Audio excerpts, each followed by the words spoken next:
салом дӯстони азиз, нашри навбатии барномаи мо аз охирин матлабҳо дар мавриди асоситарин гузаришҳои трансферии тобистониро дар пай дорад. ҷанҷолҳо миёни Александр Исак ва Ньюкасл Юнайтед ки қариб як моҳ боз идома доранд, ахиран бо пирӯзии ҳамлагари шведӣ поён меёбад. бозигари мунтахаби Шветсия Александр Исак баъди мулоқоти хонагӣ бо роҳбарони дастаи Ньюкасл ахиран тимашро маҷбур сохт ки пешниҳоди сериюми 150 миллионаи Ливерпулро қабул намоянд. шайхони саудӣ низ дигар диданд ки Исак ба қавли ду пой дар як мӯза фақат мехоҳад дар сафи Ливерпули слот бозӣ намояд, ахиран розӣ мешавад ки ӯро аз даста ҷавоб диҳанд. зеро ин ҷо баъди ин қадар зориу тавалло ва ҷангу ҷанҷолҳо дигар ягон роҳе намонду онҳо низ саросемавор ба бозор баромаданд. аллакай гуфта мешавад ки Ньюкасл Юнайтед бар эвази 90 миллион евро Ник Валтемадаи 23 соларо аз Штутгарт харидорӣ менамояд. худи Штутгарт бошад Валтемадеро соли гузашта аз Элферсберги Бундеслигаи дуввум бепул шомили тим карда буд, вале аллакай ин тобистон 90 миллион аз хазинаи зоғон хоҳад гирифт. чунин вариантро интихоб кардани дастаи Эди Хау ҳам баъди ҷавоби рад гирифтан аз ҷониби Шешко, Икитик, Жоао Педро ва Мбемо интихоб карда шуд. Исак бошад, чӣ тавре гуфтем, дигар қаҳр кардаву агар трансфераш ба Ливерпул ҳам нашавад, дигар дар ду ҳаёт ҳам дар сафи Ньюкасл бозӣ намекунад.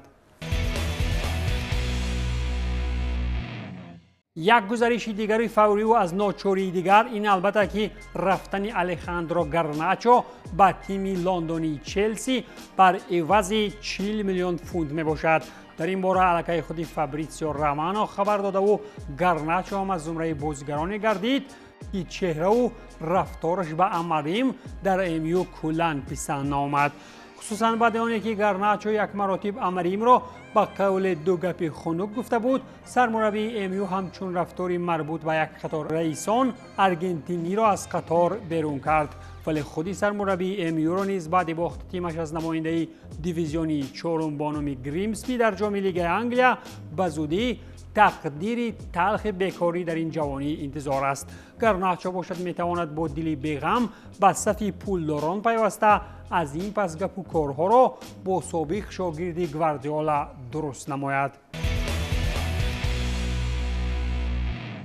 гапу корҳои бозории Челси бошанд, чун ҳар вақта зиёданд, зеро ин тим одатан пул зиёд дорад ва намедонад ки куҷо онро масраф кунад.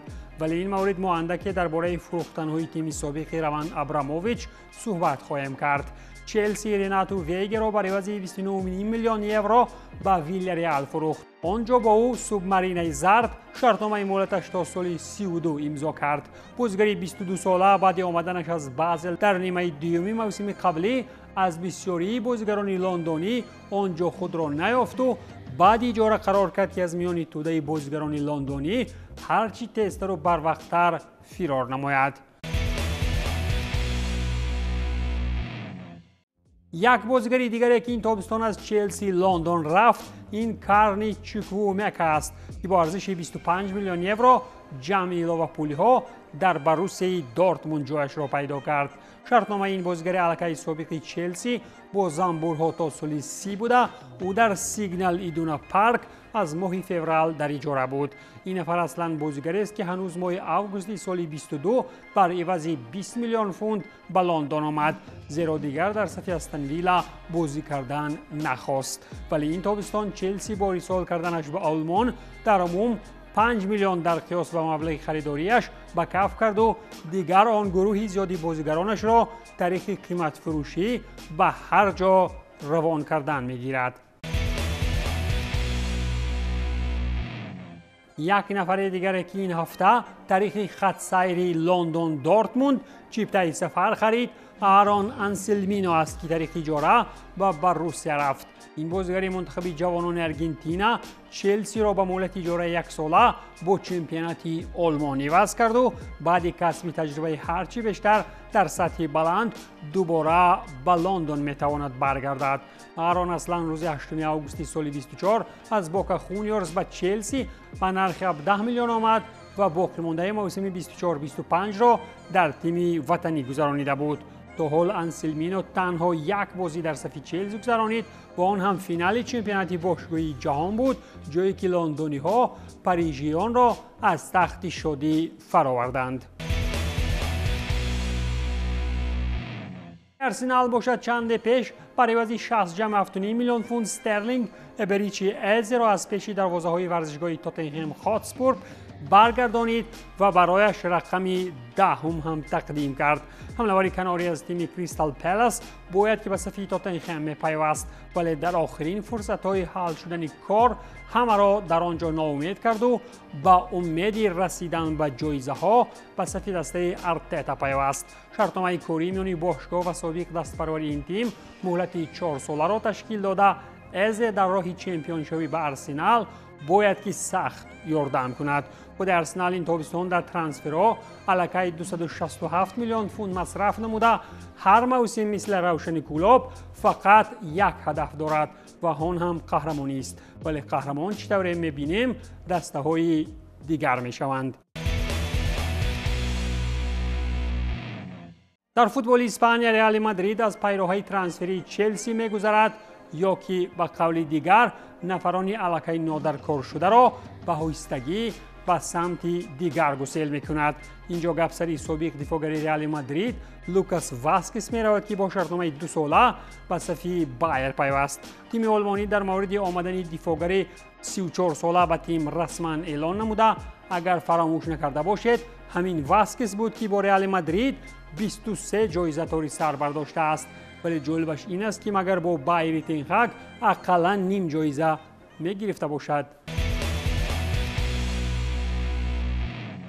از خود برسلونا به قول نفران قرار برآوردگان نفر عین حال نالازم دروازه‌بان اینیاکی پنیا دانسته شد که دیگر در دسته نیست، ولی پنیا پیش از رفتنش به اجاره به الچه شرطنامه کاری را با بارسا تا سال 29 تمدید نمود. دروازه‌بان 26 ساله با رفتنش سرباری ها در جدول مزد معاش را سبک نموده. این ترانسفر برای بارسا امکانیت میدهد که وایسخ شنسنی را ثبت نام کنند. موسم قبلی باشد این یکی 16 بازی در لالیگا گذرانید و از این پس باشد ما او را دیگر در دسته نوکاری پریمرا میبینیم.